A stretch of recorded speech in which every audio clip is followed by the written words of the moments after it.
A reading from the book of Genesis. God put Abraham to the test. He called to him, "Abraham." "Here I am," he replied. Then God said, "Take your son, Isaac, your only one, whom you love, and go to the land of Moriah.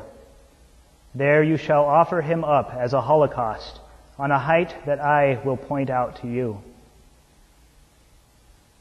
When they came to the place of which God had told him, Abraham built an altar there and arranged the wood on it.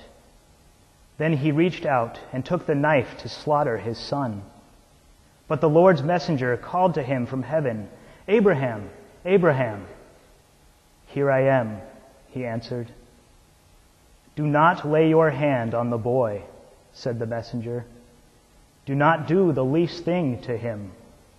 I know now how devoted you are to God, since you did not withhold from me your own beloved son."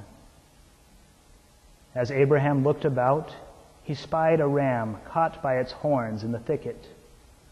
So he went and took the ram and offered it up as a holocaust in place of his son.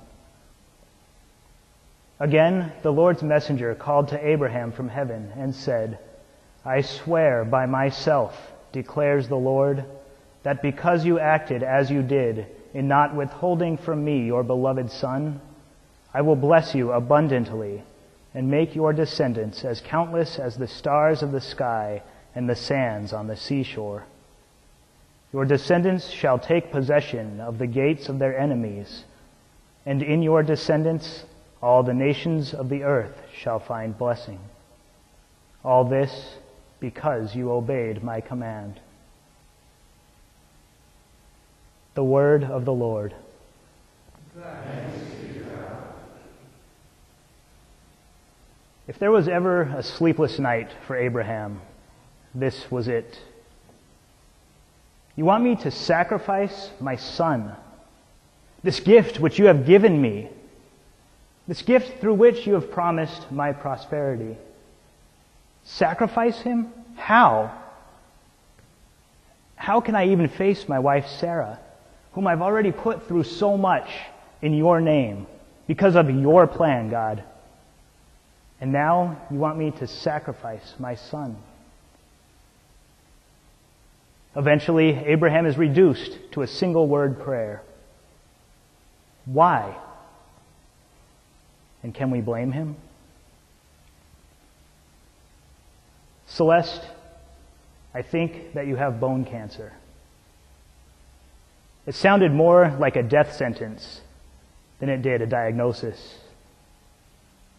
But the diagnosis was fair, given her long history with breast cancer and the pain in her right leg. Bone cancer. Why? She had been a good woman. She had lived a holy life, had done everything that God had asked her. She had raised 3 kids in the faith and stayed true to what she believed as well. "Why me?" she asked. How often, in times of tragedy, does this become our own prayer?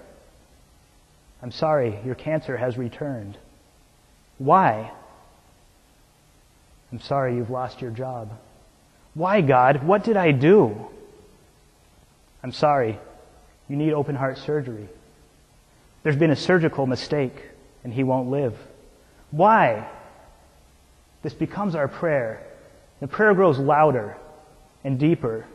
Eventually, it's all we can cry, and we find ourselves crying out with Christ on the cross, my God, why have you abandoned me?"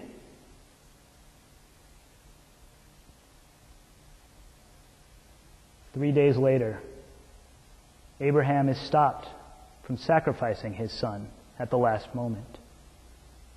He is given the second chance. And from that time forward, he will never look at Isaac the same way again.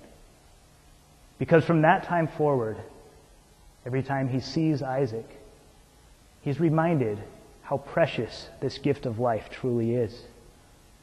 He's reminded that God has given him Isaac. And it is through God that this gift of life comes. 3 days later, Celeste had her bone scan. And the results came back negative. Despite all odds, she did not actually have bone cancer. Life would continue as it had. When she found this out, she told me, my life has been changed by this week's events. Now I realize how truly blessed I am, how precious this gift of life really is. 3 days later, the tomb is empty. Perhaps these difficult times in life truly are simply tests of our faith, to see how faithful we are to our God. But maybe, just maybe, there's something deeper here. Maybe these are acts of love, reminders from God that it is He who gives us this precious gift of life, and that is He who loves us. And if this life here on earth is so precious, how much more so will the next one be?